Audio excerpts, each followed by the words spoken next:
Students, आज हम लोग न्यूमेरिकल डिस्कस करेंगे समांतर प्लेट संधारित्र के।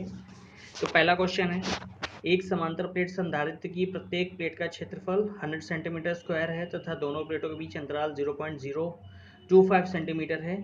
यदि संधारित्र को 3.54 माइक्रोकूलम आवेश दिया जाए तो इसकी प्लेटों के बीच विभवांतर क्या होगा। यदि प्लेटों के बीच अंतराल बढ़ाकर 0.05 सेंटीमीटर कर दिया जाए तो नया विभवांतर क्या होगा। एप्सिलॉन नॉट की वैल्यू 8.85 इंटू 10⁻12 फैरेड पर मीटर गिवन है।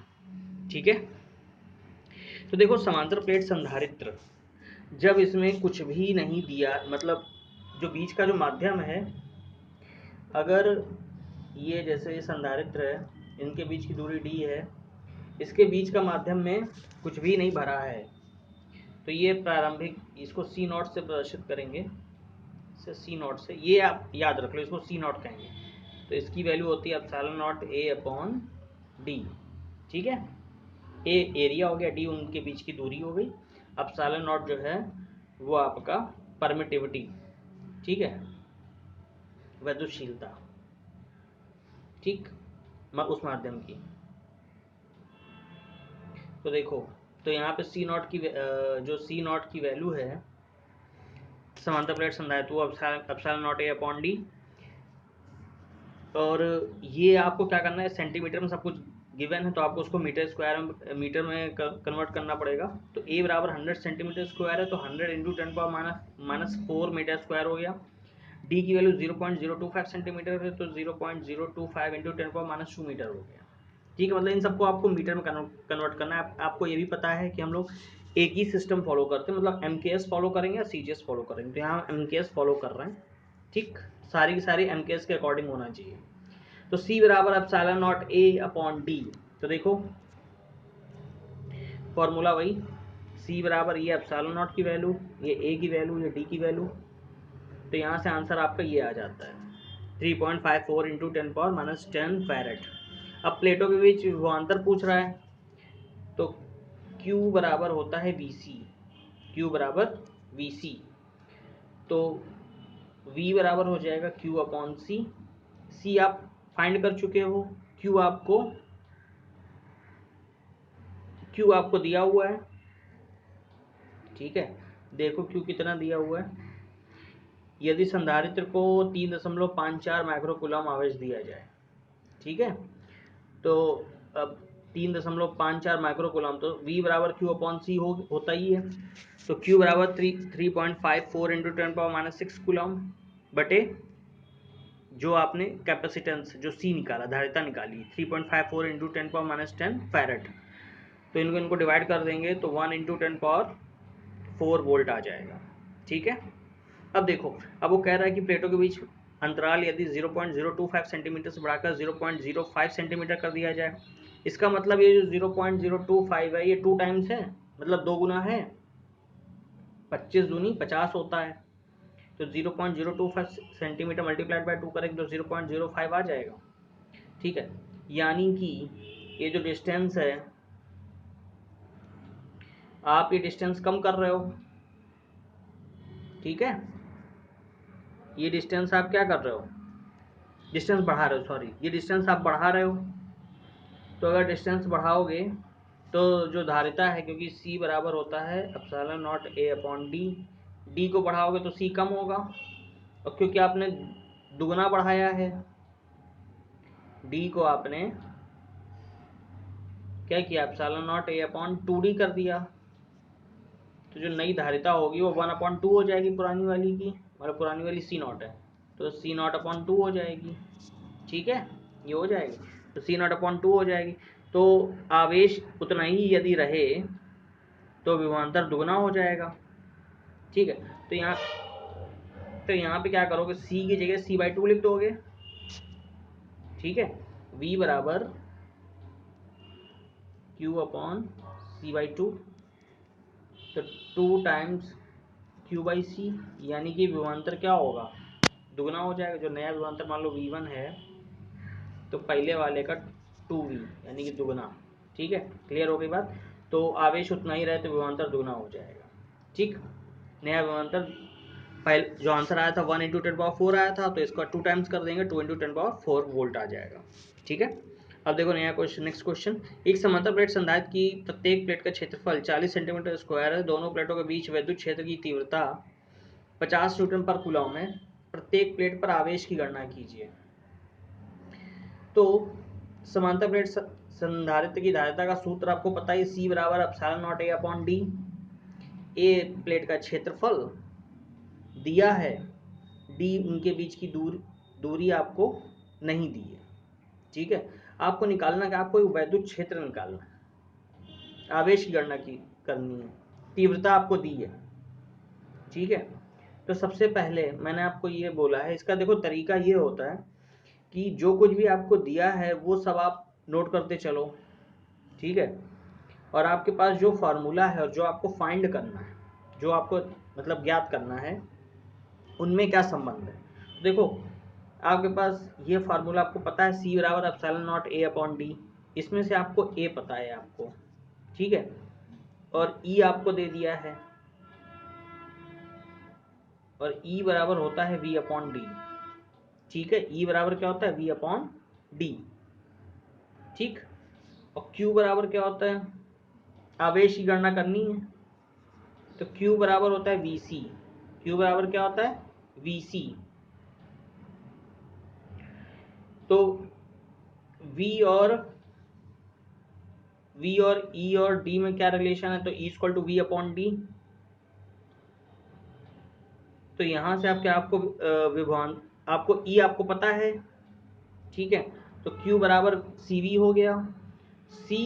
C का मान आपको पता है ε0 A/d होता है, तो C बराबर ε0 A/d लिखोगे इंटू V, और V/d क्या होता है, V/d होता है E।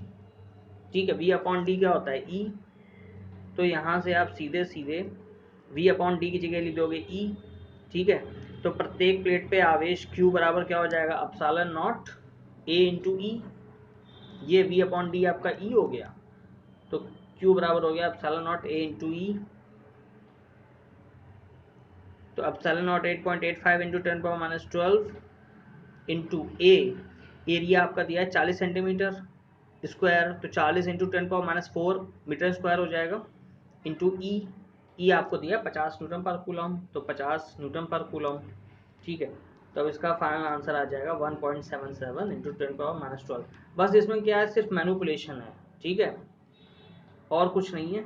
Q बराबर VC आपको पता है, और E और V और D में रिलेशन पता है, तो सब कुछ आ जाएगा। मैंने आपको बताया था, ये बहुत इंपॉर्टेंट फार्मूला E बराबर V/d। ठीक है, इसी का यूज हुआ है यहाँ पे। अब देखो, एक समांतर प्लेट वायु संधारित्र की धारिता 16 पिकोफैरेड है। यदि प्लेटों के बीच की दूरी घटाकर 2/3 कर दी जाए तथा उनके बीच 3 परावैद्युतांक का पदार्थ भर दिया जाए, तब संधारित्र की धारिता क्या हो जाएगी। इसी में बहुत सारे चेंजेस कर दिए हैं। तो आपको देखो पता है, मैंने आपको बोला है कि आप बस ये पता रखो कि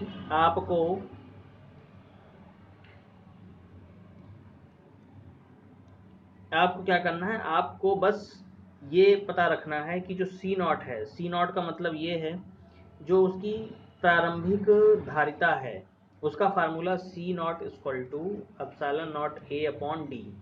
जब आपने कुछ भी नहीं, उसमें कोई डाइलेक्ट्रिक स्लैब या परावैद्युत पदार्थ नहीं भरा है, तो C0 = ε0 A/d फार्मूला होता है। अब क्या किया आपने, अब इसकी धारिता क्या हो गई, C। जब आपने क्या किया, उसमें परावैद्युतांक पदार्थ भर दिया। जब परावैद्युतांक पदार्थ भर देते हो तो इसका हो जाता है K ε0 A/d। ठीक है, K और आ जाता है।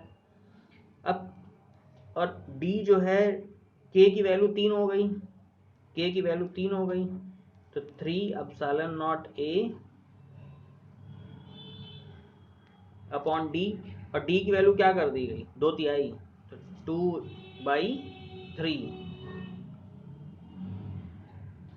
2/3 यानी कि 2/3D। तो ये आपका यही हो गया। ठीक है, तो ये आ जाएगा 9/2 टाइम्स C। ठीक है, और 9/2 टाइम्स सी आ जाएगा, तो 9/2 टाइम्स सी आ गया। तो सी आपको इसमें कितना गिवन है, सी आपको 16 माइक्रोफैराड दिया है। 9/2 टाइम्स सी, 2 8 16, तो 8 9 72 पिको फैराड आंसर आ जाएगा। ठीक, ऐसे ये क्वेश्चन, एक वायु संधारित्र की समांतर प्लेटों का क्षेत्रफल 0.2 मीटर स्क्वायर तथा उनके बीच की दूरी 0.01 मीटर है। उनकी प्लेटों के बीच विभवांतर 3000 वोल्ट है। दोनों प्लेटों के बीच जब किसी परावैद्युत पदार्थ की 0.01 मीटर शीट रखी जाती है तो विभवांतर घटकर 1000 वोल्ट रह जाता है। ज्ञात कीजिए शीट रखने से पहले संधारित्र की धारिता, प्रत्येक प्लेट पर आवेश, पदार्थ का परावैद्युतांक रखने पर संधारित्र की धारिता, परावैद्युत की विद्युतशीलता। तो जब आपने कुछ नहीं रखा है तो फार्मूला वही C0 = ε0 ठीक है।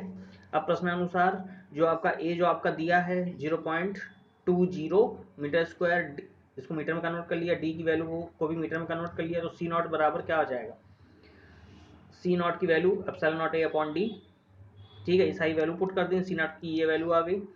अब यदि संधारित्र की प्लेटों के बीच विभवांतर V0 हो तो प्रत्येक प्लेट पर आवेश कितना होगा, ये प्रारंभिक है, तो Q बराबर C0 V0, Q बराबर VC होता है, तो प्रारंभिक आवेश हम देख रहे हैं, तो V0 C0, V0 की वैल्यू आपने निकाली ली, सॉरी C0 की वैल्यू आपको पता ही है, हमने अभी फाइंड की है 1.77 × 10⁻⁻, और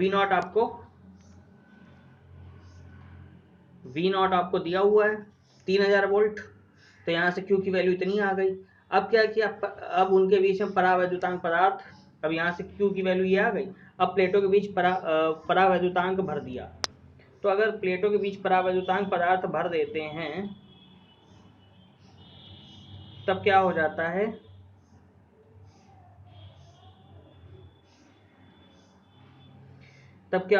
है, K बराबर C/C0 फॉर्मूला, C बराबर होता है C बराबर Q/V, क्योंकि Q बराबर VC होता है, C बराबर Q/V, और यहाँ Q/V0। अच्छा, एक चीज़ याद रखना, आवेश जो है वो हमेशा समान रहेगा, ठीक है, आवेश समान रहता है, तो K बराबर हो गया V0/V, ठीक है। तो पहले V0 कितना था 3000, अब कितना हो गया 1000, तो K की वैल्यू कितनी आ गई 3। अब परावैद्युतांक पदार्थ की प्लेट रखने पर संधारित्र की धारिता, तो C बराबर KC0, ठीक है, जो भी आपका C0 था उसमें मल्टीप्लाई कर दो किसके, K से, तो ये आपका C की ये वैल्यू आ जाएगी, ठीक है। अब विद्युतशीलता निकालनी है, परावैद्युत की विद्युतशीलता, तो वही एप्सिलॉन बराबर ε0 K, ठीक है, तो ये आंसर हो गया। एक लास्ट क्वेश्चन ये कर लेते हैं, बाकी एक क्वेश्चन जो बचेगा वो आप अपने आप कर लीजिएगा, ठीक है। देखो, एक समांतर प्लेट वायु संधारित्र की धारिता 2 माइक्रोफैराड है। यदि प्लेटों के बीच की दूरी 3/4 मोटाई की K परावैद्युतांक की प्लेट रखी जाती है तब संधारित्र की धारिता 4 माइक्रोफैराड हो जाती है। K का मान ज्ञात कीजिए जहां प्लेटों का तथा परावैद्युतांक प्लेटों का क्षेत्रफल समान है। तो आप समझिएगा, यदि K मोटाई की, एक तो जब पहले, हर केस में वही है, देखो जब पहले निकालनी है, जब जो है पहले निकालनी है, ठीक है, तो पहले उसकी धारिता कितनी थी, तो पहले अगर उसकी धारिता निकालनी है तो वही C0 बराबर ε0A/d लगा दो उसमें, ठीक है, तो C0 बराबर ε0A/d लगा दो, और बाद में जब परावैद्युतांक पदार्थ रख दिया तो ε0A/d - t प्लस t/k, ये जो फार्मूला है, ये फार्मूला याद रखना। यदि परावैद्युतांक पदार्थ की कोई भी स्लैब या प्लेट रख देते हैं तो उसका फार्मूला बन जाता है C बराबर ε0A/d - t प्लस t/k, ठीक है। और C0 की वैल्यू आपको पता ही है ε0A/d, और C की वैल्यू जो नया है, जो नई धारिता है, वो C बराबर ε0A/d - t plus t/k, C0/C की वैल्यू आप फाइंड कर लेंगे। और D और T, जैसे T आपका दिया है 3/4D, ठीक है, तो T बराबर 3/4D रख देंगे, तो 3/4D रख दिया, तो यहाँ से ये D - 3/4D आपका हो जाएगा 1/4D प्लस 3/4D/K, T की जगह 3d/4 रख दिया और यहाँ से d, तो देखो dd कैंसिल हो जाएंगे, 1/4 प्लस 3/4 k बचेगा, तो 1/4 इक्वल टू 3/4 k, यानी कि k की वैल्यू आ जाएगी 4, सॉरी k की वैल्यू आ जाएगी 3, ठीक है, 4 कैंसिल हो जाए, k की वैल्यू 3 आ जाएगी, ठीक है, क्लियर हो गई बात। बहुत इजी क्वेश्चन है, बस आपको केवल ये फॉर्मूला याद रखने की जरूरत है, c बराबर ε0t/d - t + t/k। यदि आपने क्या किया है, यदि आपने परावैद्युत पदार्थ रख दिया।